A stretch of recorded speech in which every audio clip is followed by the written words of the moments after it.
बोलिए सद्गुरुदेव की।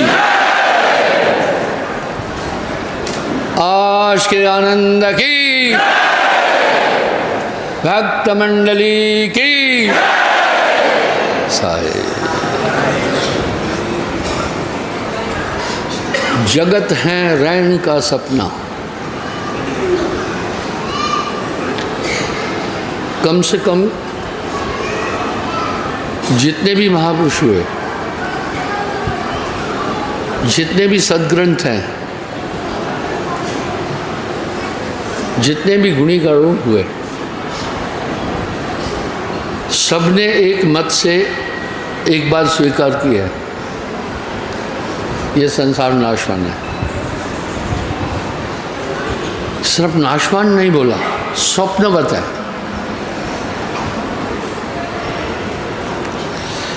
ये स्वप्नवत है। साहब का एक शब्द, जगत है रैन का सपना।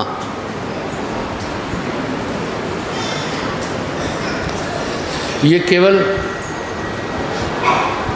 कोशिकाओं का खेल है। आपको ध्यान होगा, कल मैंने साहब किस किस युग में अवतरित हुए। एक तो जन्म लेना होता है, एक अवतरित होना होता है। इसकी व्याख्या दी थी, आपको ध्यान होगा। मैंने वशिष्ठ मुनि का भी उल्लेख दिया था।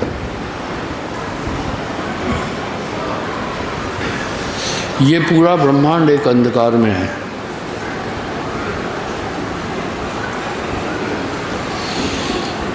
अंधकार में है संसार, अंधकूप है।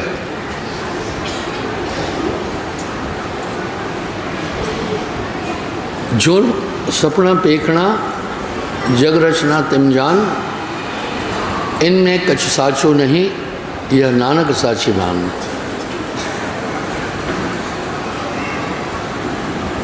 जगत है रैन का सपना। एक बात सामने आ जाती है, ये मायावी खेल है। अब प्रश्न उठा, कई लोग ये फरियाद करते सुनते होंगे, हे प्रभु कुछ दया करो।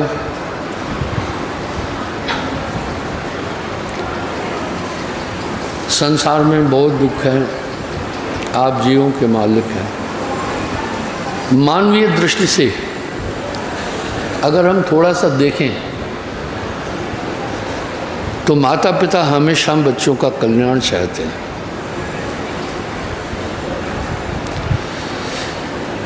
लेकिन जब हम संसार की दशा देखते हैं तो एक चीज़ लगती है, ये संसार किसी क्रूर ताकत के हाथ में है। इस बात की पुष्टि साहब वाणी में कर रहे हैं, सयाद के काबू में सब जीव बेचारे। अब हम बताते हैं क्या है। कुछ लोग सोचते होंगे कि यहाँ आत्मा बड़े संकट में है। सच ये है, आत्मा को कोई दुख दे नहीं सकता। आत्मा न्यूनाधिक नहीं होती। आत्मा का किसी भी देश काल अवस्था में कभी विघटन नहीं है।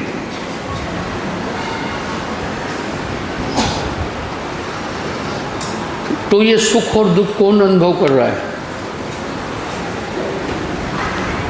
ये सुख और दुख मन अनुभव करता है। इसलिए हम सब कहते हैं भाई किसी के मन को नहीं दुखाओ। सच्चाई ये है कि हमारी आत्मा सुख दुख दोनों से परे है। सुख और दुख का उद्गम किससे हो रहा है, उसकी अनुभूति कौन कर रहा है? ब्रेन तो कर रहा है ना। ये पूरी कोशिकाओं का खेल है। एक छोटा बड़ा प्रश्नोत्तर सुंदर है वशिष्ठ जी का, वो बता रहा हूँ। पहले मैं दिल में सोचा इस पूरी लाइन को उठाना है। इन्होंने वायलेंस किया, पर विचार आ गया बैठे रहने, अनुशासन बनाना। बंदगी लोग कर नहीं पाए, बैठने के चक्कर में पूरी ये लाइन पहले, ये इन्होंने वायलेंस किया। मुझे कंट्रोल करना आता है। कर्नल साहब आता है या नहीं? पर फिर विचार किया, छोड़ो डीठ है। सुन रहे हो नहीं? दूसरा विचार ये किया, पॉजिटिव सोच। डीठ होने के साथ ये प्रेमी भी है, ये नज़दीक बैठ कर के सत्संग सुनना चाहते। इनका मंतव्य कोई और नहीं था, यही था। जब आप में पॉजिटिव सोच आएगी ना, तो किसी से नफरत नहीं होगी। कभी कभी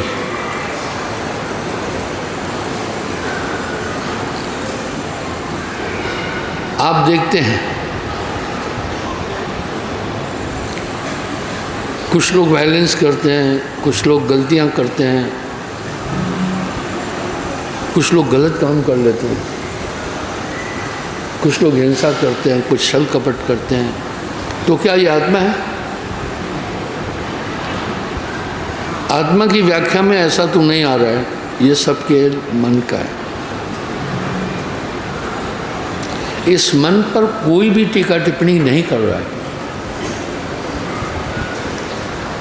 मैंने ये बात पहले भी कई बार बोली। एक बार एक माता बंदगी किया आई और उसने बोला, हे महाराज मनोकामनाएं पूर्ण करना।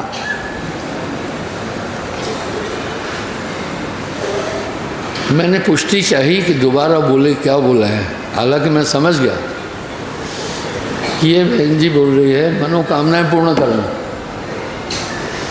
मैं कहा, बहन जी जो अभी आपने बोला दोबारा बोलो। बोला, हे महाराज मनोकामनाएं पूर्ण करना। मैंने कहा, आप गलत जगह आ गई है।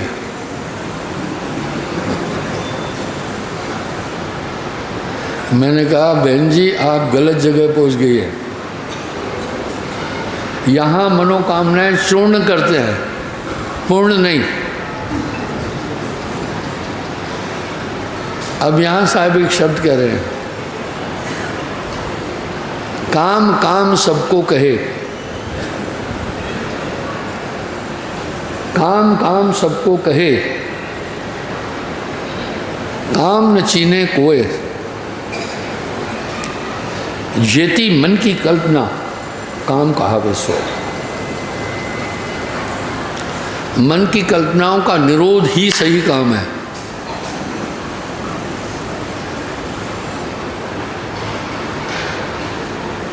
ये मन की कल्पनाओं का ही संसार है।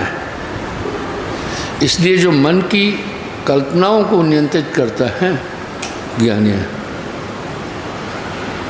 क्यों? पर मन समझ में नहीं आ रहा है और उसकी तरंगों के अनुसार पूरा काम होता है। मन तरंग में जगत भुलाना। एकाएक आप में विचार आता है, आप इसको समझिए कि बाजार घूमने जाना है। कई बार आपने अनुभव किया होगा, अनचाही इच्छाएं भी उत्पन्न हो जाती हैं। अब वो इच्छाएं चाह नहीं रहे हैं, पर आदमी कभी भी नहीं सोचता है ये इच्छाएं कहाँ से आई। साहब का ये शब्द मैंने हजारों बार दोहराया है, संतो तन खोजे मन पाया। तन ही मन है, इंद्रिय मन है।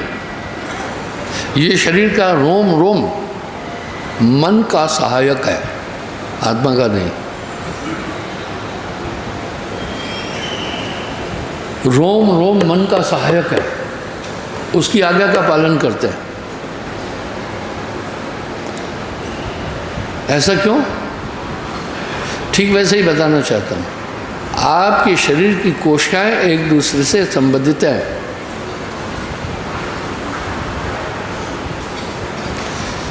ये काया माया भी है। काया माया एक ही जानो। कोई कहता है हाथ में दर्द है, चोट लगी। हाथ में दर्द को फील करने का सिस्टम नहीं है।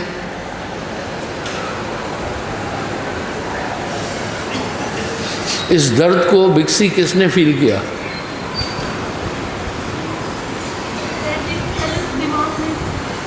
Very good, very good. माँ के लिए बच्चा कभी भी बड़ा नहीं है, क्योंकि माँ को बच्चे का छोटा रूप ही नजर आता है। आप सोचो, बिक्सी का जब मैंने नाम ही मैंने रखा है तो ये मुझे कितनी बड़ी नजर आएगी। हाँ, सरस्वती बहन जी बैठ जाओ। भाई प्रमाण, कोई मुझे प्रमाण दे शरीर के दुख और दर्द को महसूस वो कोशिकाएं नहीं कर रही है, ये महसूस करता है ब्रेन। कोई इसको प्रमाणित करे। हाँ, मेडिकल में जैसे एनेस्थीसिया किया जाता है, मेडिकल में जैसे एनेस्थीसिया किया जाता है सुलाने के लिए, जैसे एनेस्थीसिया, तो कभी कभी वो लोकली एनेस्थीसिया देते हैं, उसी जगह पर ही एनेस्थीसिया देते हैं ताकि वो पार्ट शरीर में सुन हो जाए और ब्रेन तक सिग्नल ना पहुँचे। Very good. सुनो, जो इन्होंने बोला, जिनको समझ में आया वो हाथ खड़ा करें।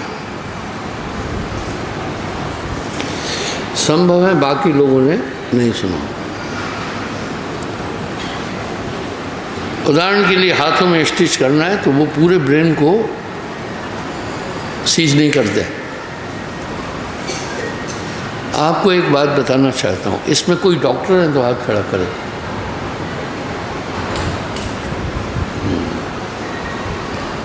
कोई नहीं है। डॉक्टर कभी भी आदमी को बेहोश नहीं करना चाहते। समरसन जी, ऐसा क्यों?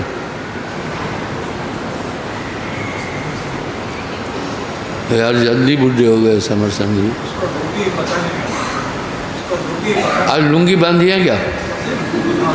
लुंगी है? हाँ, ये वहाँ की पोशाक है। हाँ, डॉक्टर क्यों नहीं करना चाहता बेहोश?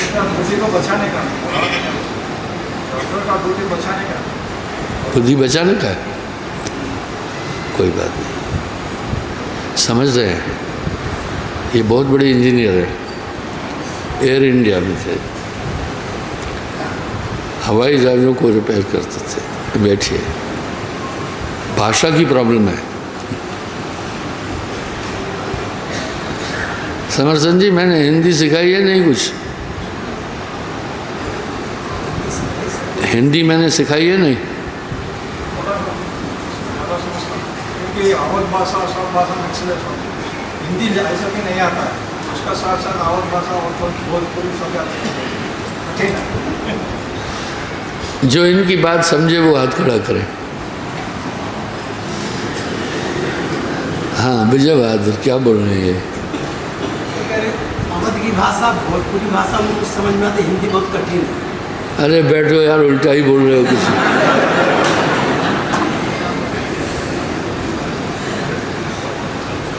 ये हाल है। सरस्वती बहन जी, इन्होंने क्या बोला? उन्होंने कहा हिंदी समझ में आती है, हिंदी थोड़ा सा कौन बताएगा? कमाल हो गया यार। हिंदी समझ में आता है लेकिन आवाज़ कठिन है, भोजपुरी थोड़ा भाषा स्लैंग समझ में नहीं आता। ऐसा बताना चाहते हैं ऐसा क्यों बोल रहे हैं? क्योंकि वो हिंदी सवाल है ना। साहब ने एक बात कही है, जो केले का पात है, पात पात में पात, 10 ज्ञानिन की बात है, बात बात में बात। मैंने इससे पूछा, इनसे पूछा, हिंदी समझ में आती है? बोला हिंदी समझ में आती है, लेकिन जो इसमें भोजपुरी पूर्वी जो भाषा है वो समझ नहीं आती। ऐसा क्यों बोला? ज़्यादा एक हिंदी वाला शब्द आप सत्संग में इंटरेक्ट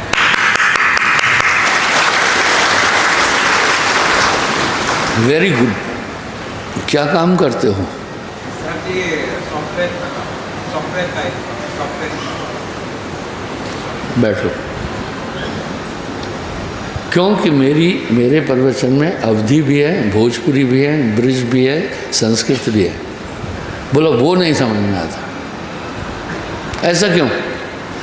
बाकी कौन सी हिंदी समझते हैं आप? बैठे बैठे बोलो।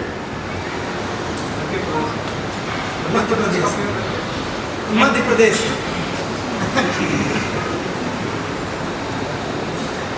मध्य प्रदेश में हिंदी नहीं है, लोग भुलेखे में हैं थोड़ी हिंदी। सुनो, हिंदी सिर्फ फौज में है। कर्नल साहब मैं क्या बोल रहा हूँ? हिंदी केवल फौज में है, बाकी कहीं नहीं है। मध्य प्रदेश में बुंदेलखंडी भाषा है, मालवी भाषा है, और भी कुछ भाषाएं हैं। मैं अक्सर एक बात कहता हूँ, लोग एक वहम में हैं। वो कहते हैं उत्तर प्रदेश हिंदी भाषी है। बिल्कुल नहीं है। जितना उत्तर प्रदेश हिंदी बोलने में गड़बड़ करते हैं, इतना तो मद्रासी भी नहीं करते हैं। ये बात कितनी अटपटी लग रही है। वहाँ की स्थानीय भाषाएं 4 हैं। भोजपुरी, पूर्वी यूपी में भोजपुरी भाषा चलती है। अवधी, 17 जिले मध्य यूपी के हैं, वहाँ अवधी चलती है। ब्रिज, मथुरा, रुनकता, आगरा और मुलायम सिंह की कॉन्स्टिट्यूंसी इटावा आदि, यहाँ ब्रिज भाषा का प्रचलन है कि नहीं है? खैर अभी उत्तराखंड अलग हो गया, वो यूपी का हिस्सा था। वहाँ गढ़वाली, कुंभोनी, ये भाषाएं चलती थी। पश्चिम यूपी में उर्दू मिश्रित भाषा चलती है, हिंदी नहीं है।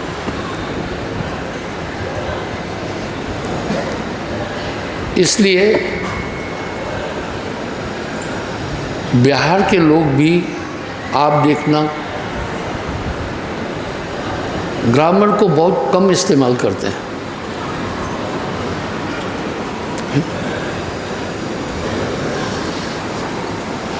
क्या हुआ? जाने वाले हो साथ चुके हैं। हाँ, अच्छा एक बात सुने।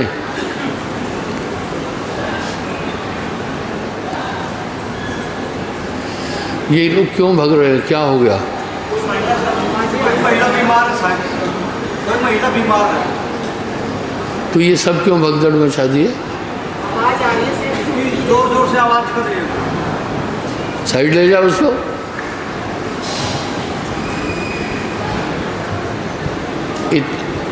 साइड ले जाकर उसको अगर कोई प्रॉब्लम है तो दबाओ। इतने 50 आदमी दौड़ कर क्यों चले गए? देख लिया, ये बुद्धि उनकी इस तरह है कि थोड़ी सी हरकत पर एकदम उधर विचलित हो गए हैं।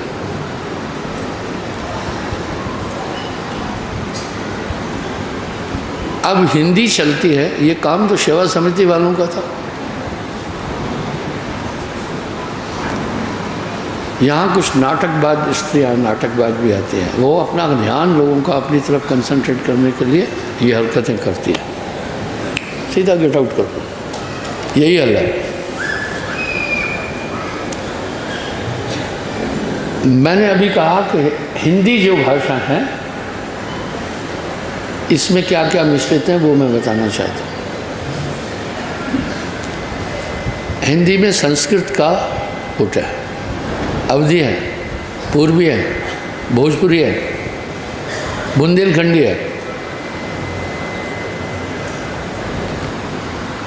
इस तरह समरसन ने जो ये बात कही, हिंदी समझ में आती है लेकिन इसमें जो बाकी भाषाएं हैं वो नहीं आती है। ये एक ऐसी जगह के रहने वाले हैं, इनका गांव ऐसे पॉइंट पर है, आंध्र भी वही है, कर्नाटका, तमिलनाडु, 3 स्टेट वहाँ है। अब आर्मी में जो हिंदी चलती है बड़ी सरल है, वो सरल हिंदी है। दरअसल शुद्ध हिंदी बोलें तो कोई समझेगा ही नहीं। वापस पॉइंट पर आता हूँ। आदमी जब बेहोश हो जाता है, डॉक्टर किसी को बेहोश नहीं करना चाहते।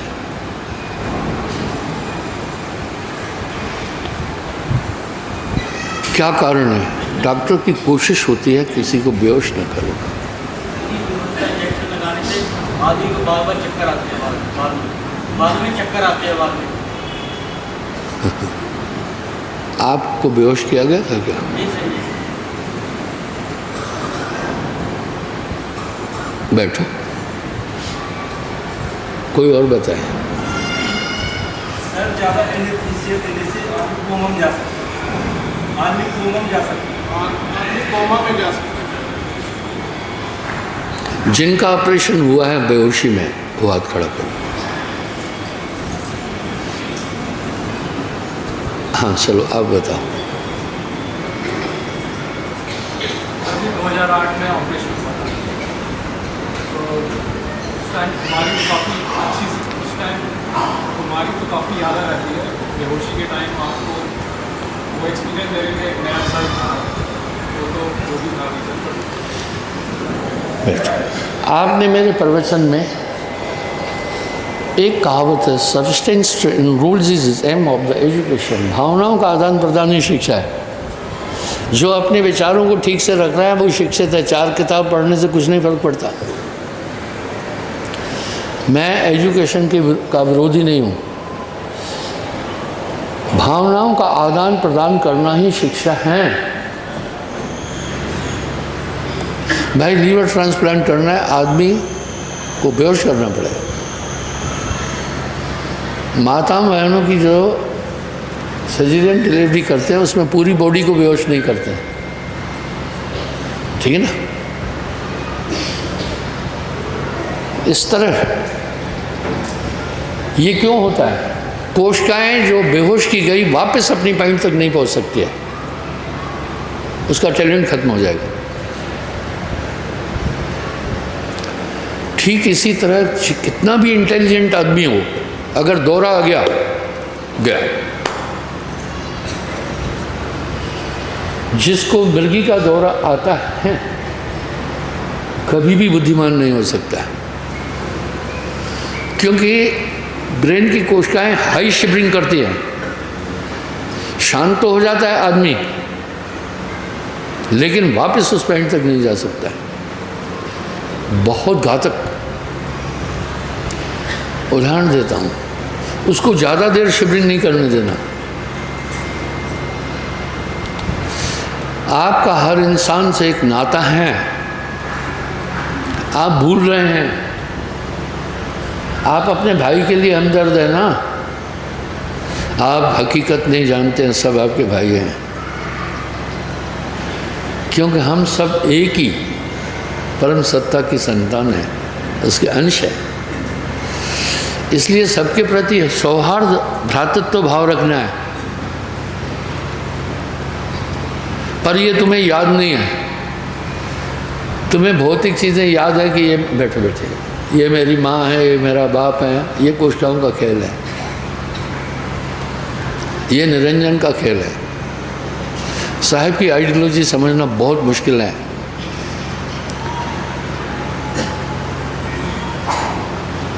बहुत मुश्किल है। तभी तो साहब कह रहे हैं कबीर का गाया गाएगा, 3 लोक में मार खाएगा।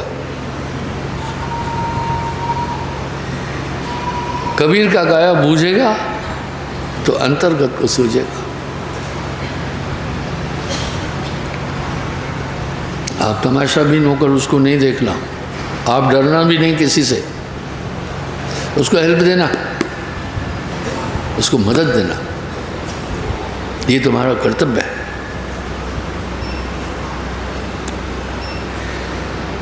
ये तुम्हारा एक धार्मिक और नैतिक मानवीय कर्तव्य है, उसकी मदद करो। मत डरो किसी से भी कि बाद में बयान देना पड़ेगा, दे देंगे बयान, पर उस समय उसे मदद आकांक्षित है तो उसे आप ज़रूर मदद दें। इस तरह क्या मदद दें? मान लो आपके सामने किसी को दोहराया गिर पड़ा, मैं लखनऊ की बात बता रहा हूँ।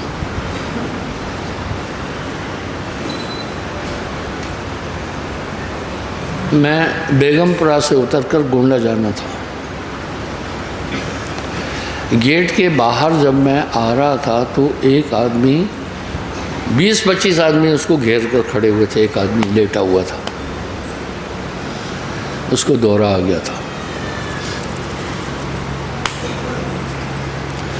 बड़ा हाईली शिवरिंग कर रहा था, कोई टांगे पकड़ रहा था, कोई हाथ पकड़ रहा था। इससे नहीं होगा। साथ में रेस्टोरेंट है। मैं गया, एक प्याज लाया, प्याज कूटा, उसको सुंघाया, 1 मिनट में शांत हो गया। आपको मालूम है, पहला जब परमाणु विस्फोट हुआ था तो इसको यूरोपियन और अमेरिकन देशों ने स्वीकार नहीं किया था। बाद में 1904 में वाजपेयी के समय जब ये हुआ तब तहलका मच गया था वर्ल्ड में।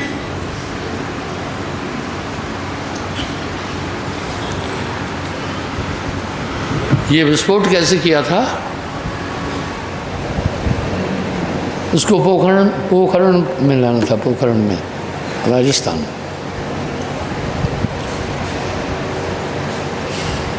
अब सैटेलाइट से अमेरिका पूरा इंडिया को वॉच कर रहा था।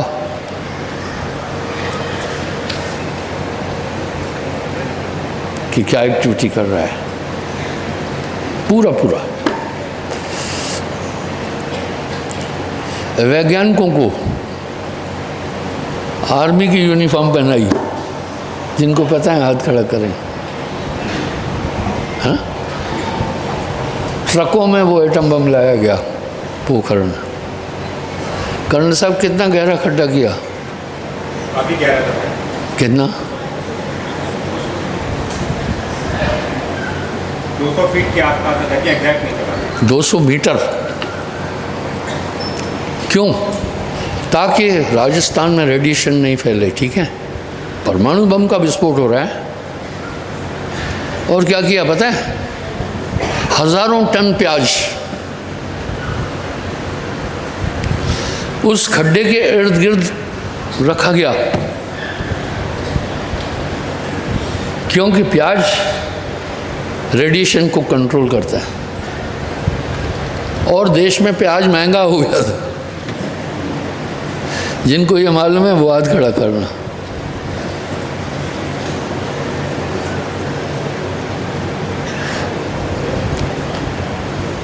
और कितना सीक्रेटली किया, वो वॉच कर रहे थे। अभी सैटेलाइट किस एरिया में है और तो चक्कर लगा रही है। जब पोखरण के साइड से सैटेलाइट चली जाती थी सभी वैज्ञानिकों को क्यों यूनिफॉर्म पहनाई फौज की कि भाई फौज की एक्सरसाइज चल रही है, कोई सीक्रेट रखा।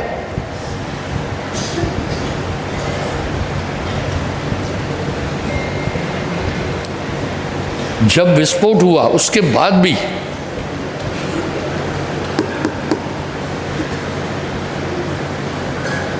प्याज का इस्तेमाल किया गया ना। अब ये प्याज की बात और ये परमाणु विस्फोट क्यों बीच में आ गया?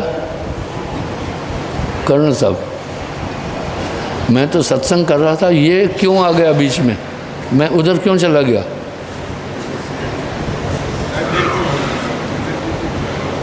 जो इसका विकिरण होते हैं, परमाणु विकिरण, वो शरीर के ऊपर प्रभाव डालते हैं। उसी तरीके से शायद जो बेहोशी है वो शरीर पे प्रभाव डालती है। वेरी गुड, आपका ध्यान था यहाँ। इस प्रकार ब्रेन में जो हाईली शिवरिंग हो रही थी उसको प्याज कंट्रोल करता है, इसलिए मैं परमाणु की तरफ चला गया। समझे ना, फालतू बात नहीं करता हूँ। इस पर साहब ने बोला है, डेट किया गया, फिर वो वैसे ही होता है।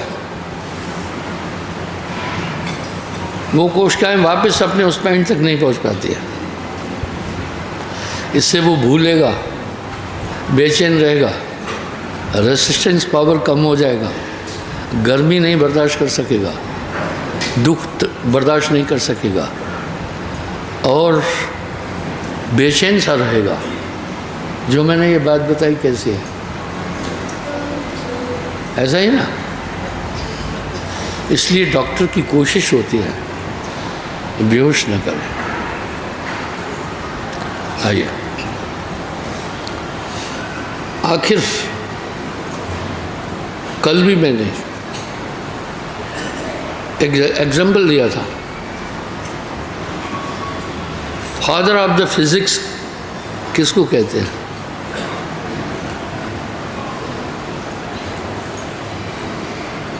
मैंने उसको दिखाया भी था टीवी पर।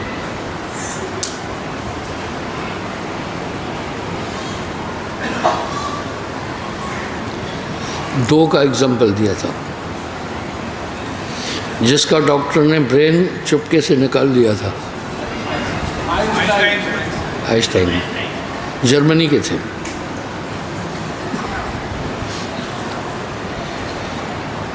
वो देख रहे थे इनका ब्रेन कैसा है।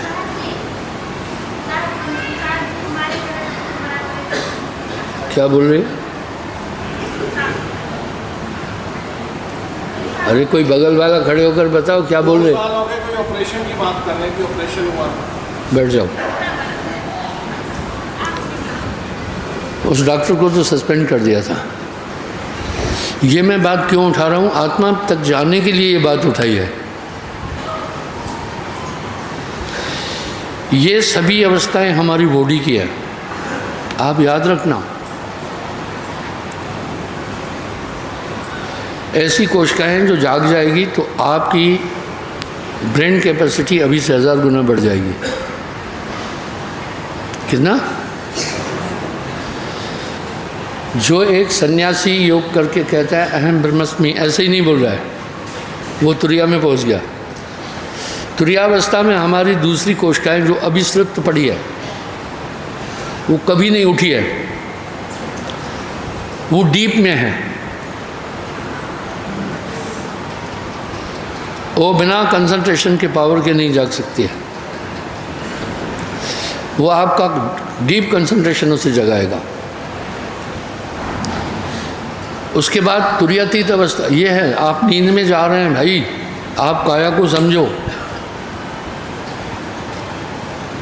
साहब कह रहे हैं ये काया है समरत केरी, काया की गत काहू नहरी। इसको कोई समझ ही नहीं पाया। शिव गोरख सो पचपच हारे, इस काया का भेद न पाए।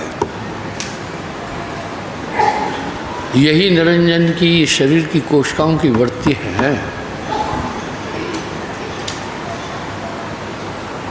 जब तुरीयावस्था की कोशिकाएं जाग जाती हैं, अभी से 1000 गुना ज़्यादा ज्ञान आता।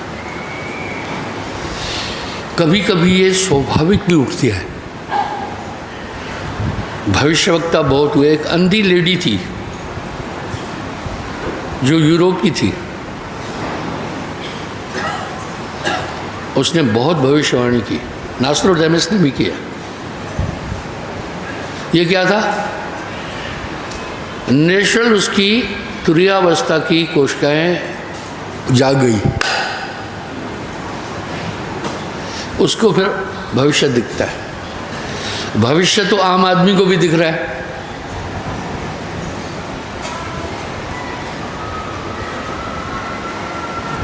आप कभी कभी सोचते हैं ना, ये काम किया तो ये इसका अंजाम ये होगा, तो ये भी तो थिंकिंग से आपने भविष्य देखा ना। जिनको मेरी ये पॉइंट समझ में आई, हाथ खड़ा करना, देखता है। लेकिन तुरीयावस्था, वो कोशिकाएं जब जाग जाती हैं तो तुरीयावस्था की बहुत शक्ति आ जाती है। शिव जी ऐसे ही नहीं परम समाधि में रहते हैं, वो तुरीयातीत में चले जाते हैं। सबसे अंतिम अवस्था है, उसमें तो एक सृष्टि बनाने की ताकत आ जाती है। पलटू साहब एक बात कह रहे हैं, 33 कोटि देव संत से सभी डरते। क्यों डरते हैं?